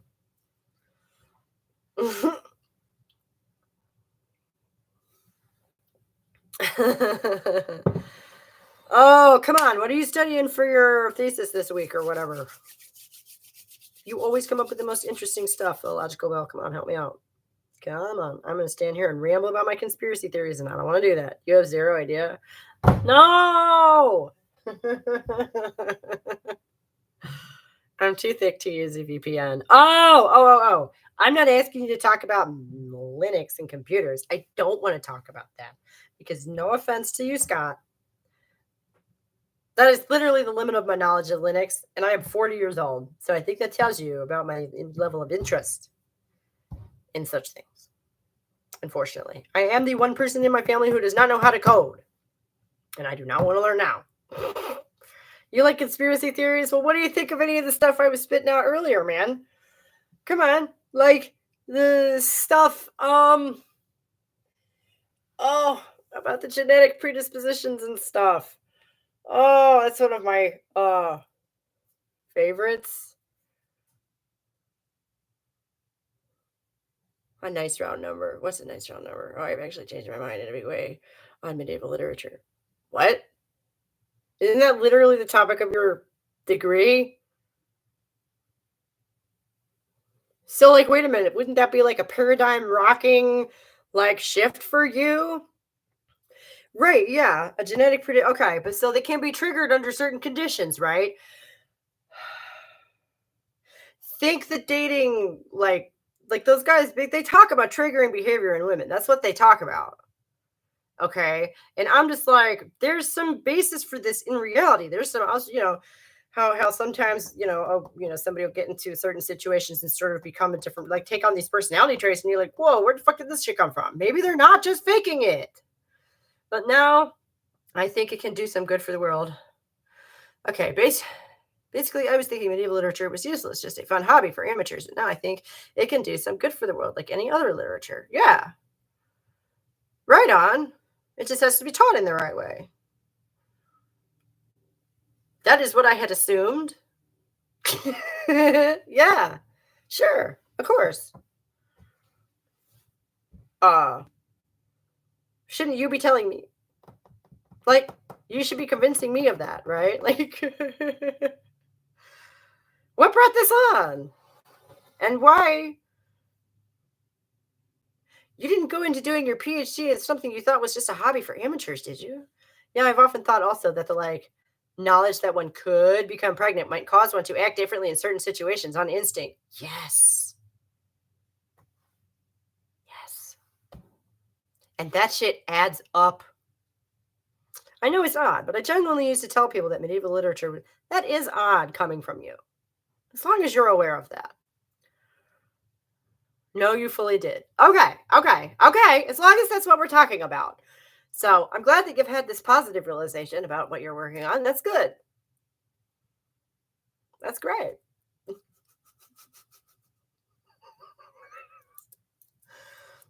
Imagine. I can't even.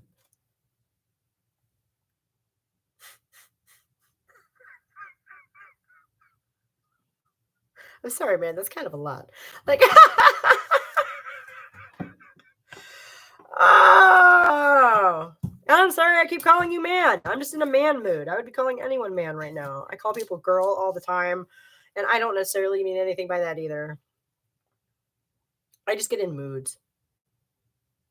Okay. I admire people who are willing to persevere to get a PhD. I never got my bachelor's. I got, oh.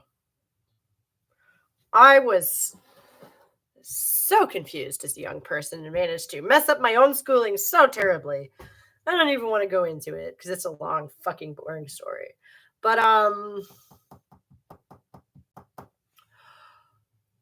yeah, it's obviously it takes follow through and conviction and organization and all of that to get to even just to get a PhD from me in anything. So it's respectable, just I think automatically on that level.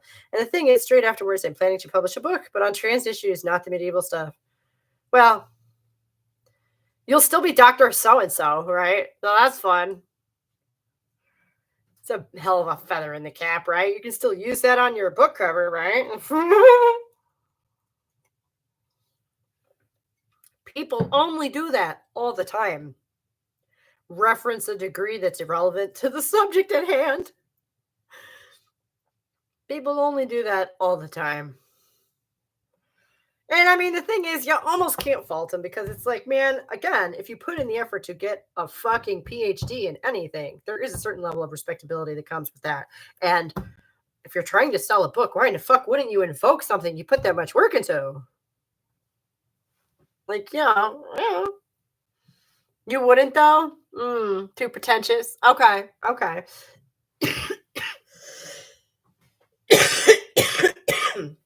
That's true. You also have the flexibility of like dropping that. But most people don't even have that option, so. Plus, I'm a dumbass, and I don't want to give anyone the wrong impression. But that's exactly the point. If you're going to try to sell a book, you have to. You're going about this all wrong. You have to try and convince people that you're intelligent so they'll buy your book. That's the whole idea. I'm using it out of context.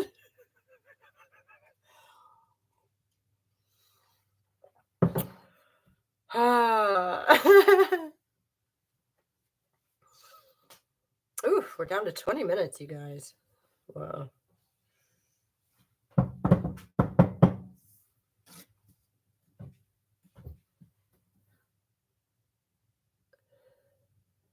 Right.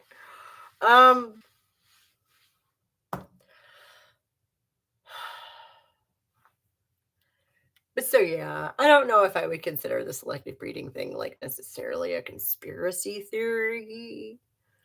I just probably write a book on trans. I should probably write a book on trans people in history just because most of the time I see such history written, it's so bad. Yes, that would be hilarious and awesome.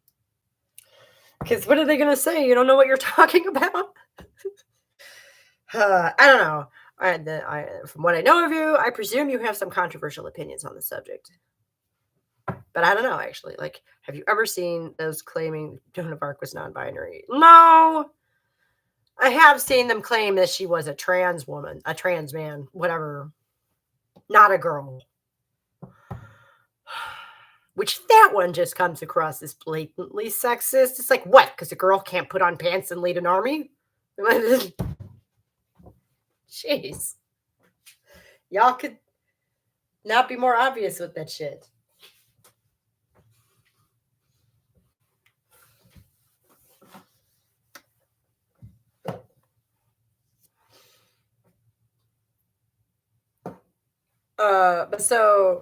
but I have seen Hatshepsut, I've seen George Sand, of course. I've seen uh I mean, just basically yes, I've heard that too. No one had non-binary people in mind back then. Right, yeah. Right, yeah. So they've come back to her again to pick on her again because she's fucking dead and can't speak up for herself. And last week's video kind of bombed, and I was kind of sad about that, but I think I understand why. It was pretty shallow, right? But that I think was the one really good point I managed to make was that like there are a lot of other pop singers you could play that game with, but a lot of them aren't dead yet. So, they might correct the record and be like, "Oh no, I'm a dude. I'm a dude. I'm a dude. Watch me duding," like And that's, I guess, why you shouldn't, maybe try and go retroactively back to people's legacies in that way.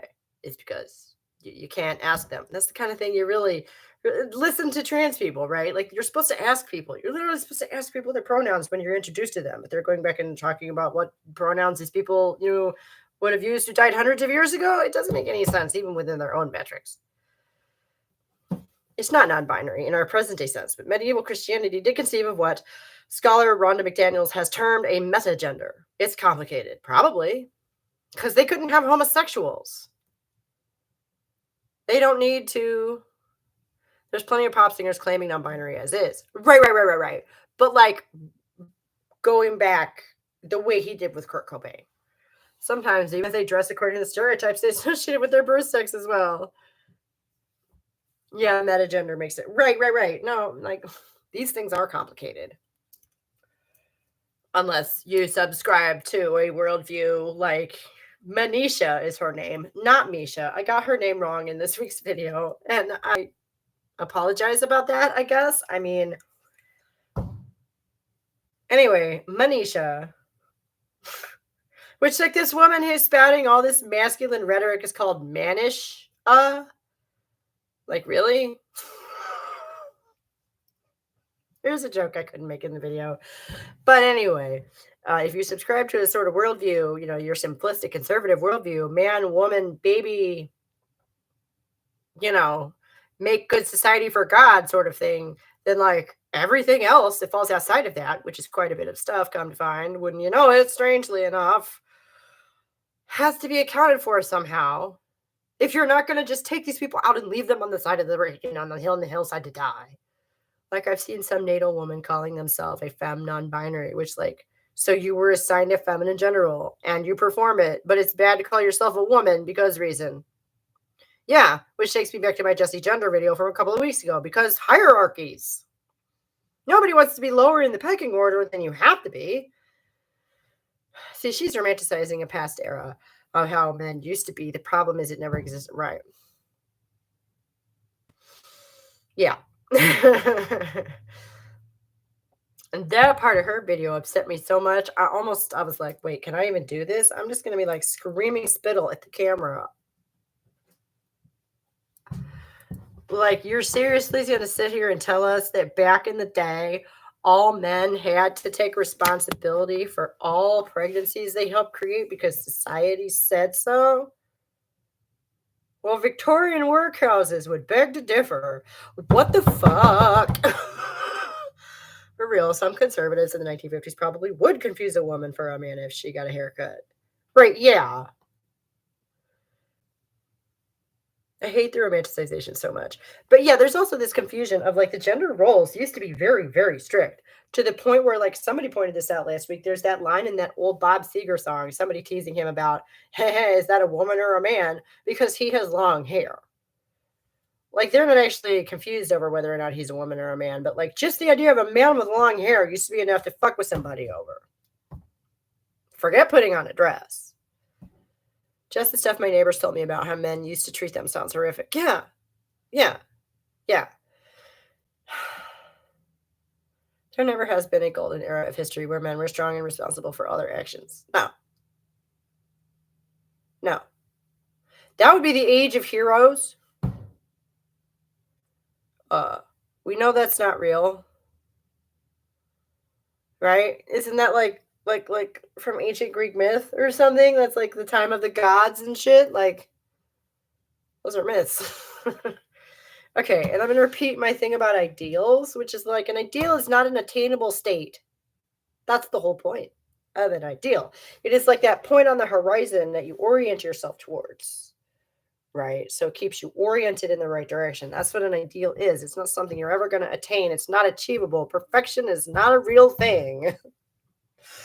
You want to talk about social constructs? Perfection is a social construct. It's not real. The Age of Heroes never existed either, and it never existed in ancient Greece. Right? Yeah, that's what I'm saying. Those are myths. Yeah, and they were then. And like I feel like when I go back to medieval times, they, had this whole Greek revival thing that happened. Not so much, it was part of what ended the Middle Ages, right? Because they started reading all that old stuff. But so they started sort of idolize those guys. Oh God, people are trying to base their society off of books. It's Ayn Rand delivery. What up, Jamie? How you doing? Which books are you talking about, and how do I get in on it? Look at that. I need to do my hair. Oh.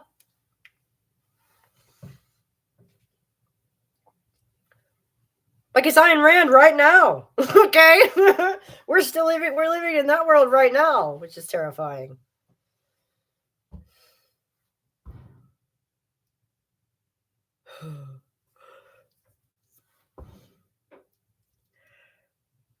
Could I imagine what?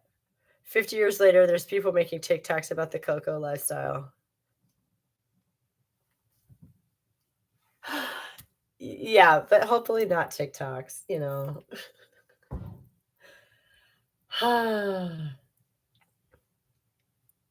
But I mean, yeah, like ideally, one wants to have a large impact, right? When, with literature, right? You need to finish reading my book, actually. That would be incredibly flattering. It is so not finished. I'm actually trying to remember if it's still. I think I only. Let me know if you can't get into it because I would like somebody to look at it, and actually really get some feedback on it in any kind of detail. But like, I was going to work on it, so I think I may have taken it from off public. So let me know if you actually go to do that and you like can't get in. It's mind-boggling how many people are so infatuated with Ayn Rand's philosophy. Right. I think a lot of them actually unknowingly so, because that's the level of impact she's had, is that people have started to rewrite her ideas in other contexts and enact her ideas in other contexts. Sure, May 8th is when I submit my thesis, so I'll do a proper dive then. I'll have the spare brain juice. Sweet. That's cool. I may get to it by then. Oh, please, oh, please, oh, please. I really hope it doesn't take me 4 months to. Oh my God. Oh my God, you guys, this is so incredibly painfully slow because like I did this part already. I don't know. And it's gotten to this painful part of the writing where like I've been looking at this shit for 2 solid years and like I'm bored with all of it. So, which, maybe sounds, speaking of writing a thesis, maybe that's how that is. I don't know. But when you pick up something at first and you're like, and then, by 2 years of work later, you're like,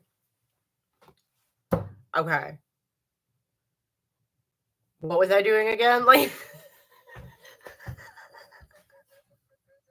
just gotta keep going. I know.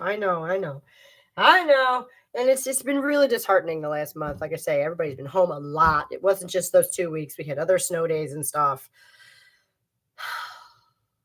And illnesses, and it's been a rough month. Oh yeah, and Christmas vacation, obviously. So I was very busy.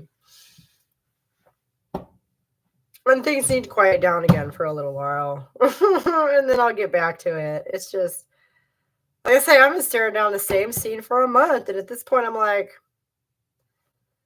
I still only half know what I'm doing. Because I haven't really had the chance to think about it. And I don't want to talk about it with you guys because spoilers and stuff. I think. I mean, yeah, I'd have to be too vague in the question to actually get, any kind of a useful answer, I think. Yeah, we had a little snow during January too. It got down to 14. Yeah, I mean winter, right? It's winter. Yeah. But just gotta. And January is over, y'all, in less than 12 hours.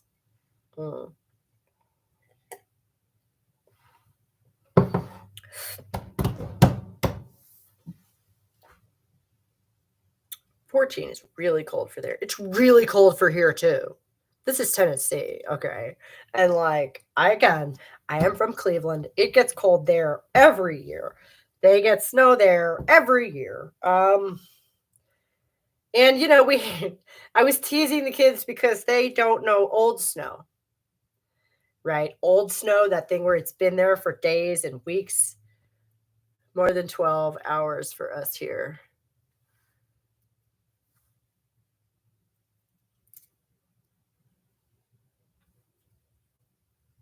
Oh, because you're in a different time zone. Okay, fine.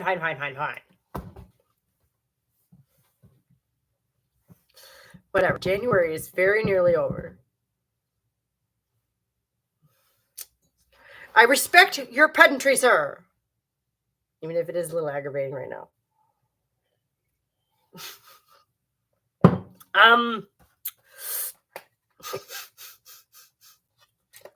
Yeah. No, I got you.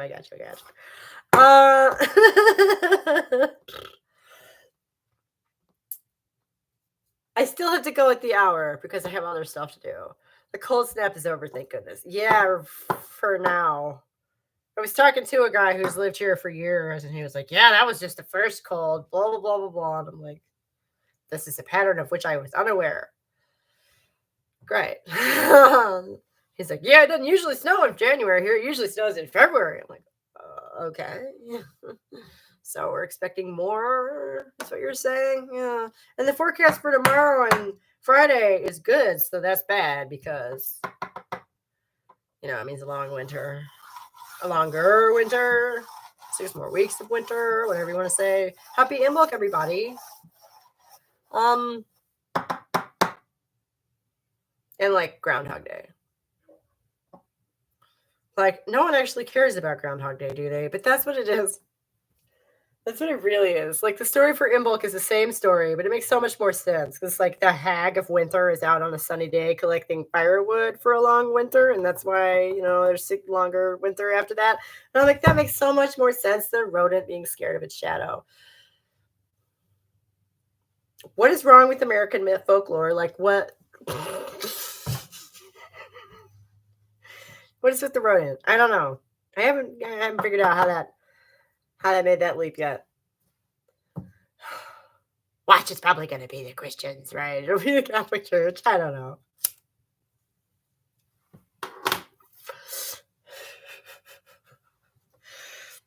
But if you want to do, you could probably blame most modern problems on the Catholic Church somehow.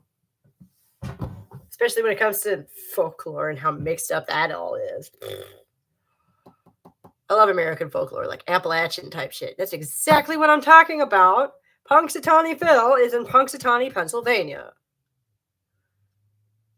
We're having El Nino, so the groundhog should not miss a shadow this year. Right, yeah, and that's bad. That means we're going to have a long winter. Some rando village tucked away in all sorts of dark lore. Well, as far as I know, Punxsutawney, Pennsylvania is a tourist trap. Because of, the groundhog thing. I don't know that it's anything like that movie. But it's just a town in Pennsylvania. In yes, the foothills of the Appalachian Mountains, but you got to remember the Appalachian Mountains run down the entire eastern seaboard, so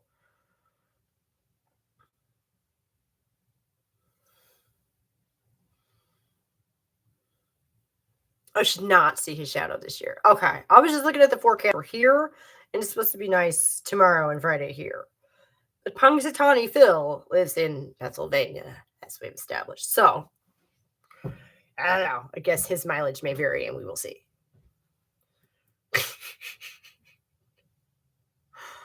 Like I say, I don't know how, like, the one story about, like, the crone gathering firewood, that at least makes some sense for why a sunny day would mean a longer winter. Because definitely as a kid, that's a head scratcher, right? You're like, wait, if the weather is breaking, that's good, isn't it?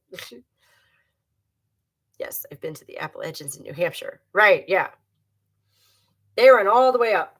And, they're one of the oldest mountain ranges in the world. So I have heard. And very beautiful and spooky, for sure. I don't know if Punxsutawney, Pennsylvania is especially beautiful and spooky, is all.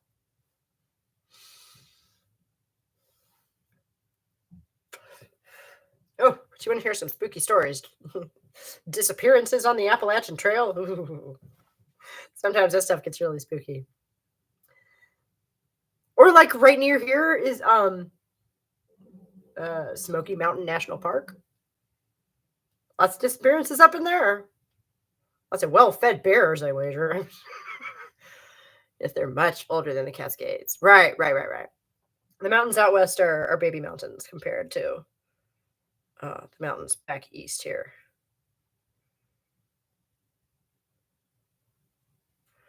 And then I guess the Midwest used to be at the bottom of an ocean, which is fun. I guess that would have been before the glaciers. I don't know. I am not a geologist. Never been to this. Well, they do live up to their name. I will tell you that. I have seen more fog since moving here. And sometimes it seems to sort of defy, like, there are like times when it's like cold out and you're like, it's like cold. How is it foggy and cold? Like, again, I'm not a physicist either, but my understanding, I'm not a meteorologist, but my understanding is that like cold and fog do not mix. It's cold fog, apparently. I don't know. Or, it'll do this thing where it'll hover right here, and then underneath is clear. Yeah. Fog does some weird stuff. Cascades are younger than the Rockies and are still growing. Ooh. So that makes it a lot more cold fog there. Seattle's reputation, that does not surprise me. But like, okay, one last quick question, and then I gotta go because it's almost 2:00. Well, it's almost top of the hour. So thank you for sharing your morning with me. I guess it's pretty early out there. It makes it 9 a.m. out there when we get started. No, 10 a.m. out there when we get started on here. Thank you for hopping on in the morning with me like that. But yeah, so that makes the Pacific Northwest more geologically active than I had realized it was. I mean, they have active volcanoes, so I guess that works. It's 11 a.m. there now. Okay. So yeah, that means it was 2 hours ago when we hopped on here. Don't make me do math right now.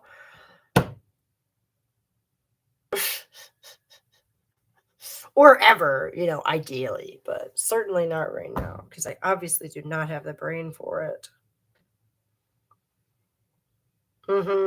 See, and that's one of the nice things about this area.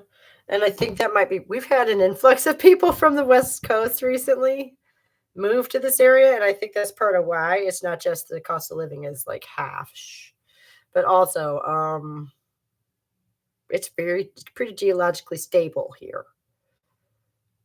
Like I say, these mountains are old and we're kind of sheltered from the coast by them, so we don't get the storms so much from the East Coast.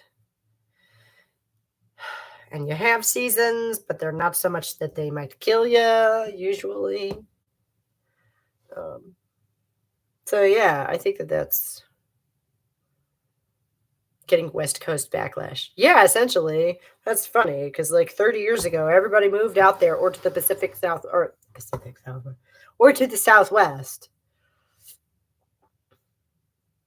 And yeah, there's definitely some sort of a population movement back towards this way for whatever reason. Although, like, building big cities in the middle of the desert is a half-baked idea in the first place, isn't it?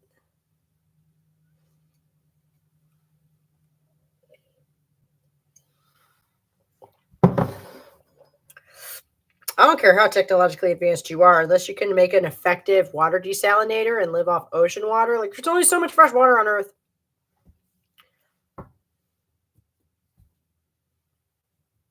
So what you gonna do? Truck it in? I mean, it's ridiculous. It means you're taking it away from somewhere else. It just stupid.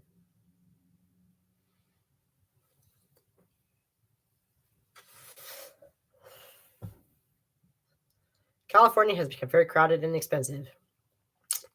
And it just keeps on getting more so because I've heard that forever. I've heard that it's been crowded and expensive forever and a day, right? Ugh. Yeah, getting fresh water is a big problem in LA. Right, yeah. It's just kind of mad to try and put a big massive city, on the edge of the fucking desert anyway. But unfortunately I have to go because it is 2:00. So thank you guys so much for hanging out with me. This was fun. And I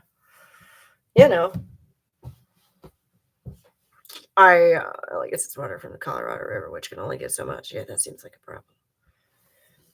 The whole thing is sort of an engineering disaster, which thankfully is not my problem to solve. Certainly not right now because I can't even do math right now. So I'm gonna go, and thank you guys so much. I love y'all. I will see y'all next week with a new video and everything. Bye bye.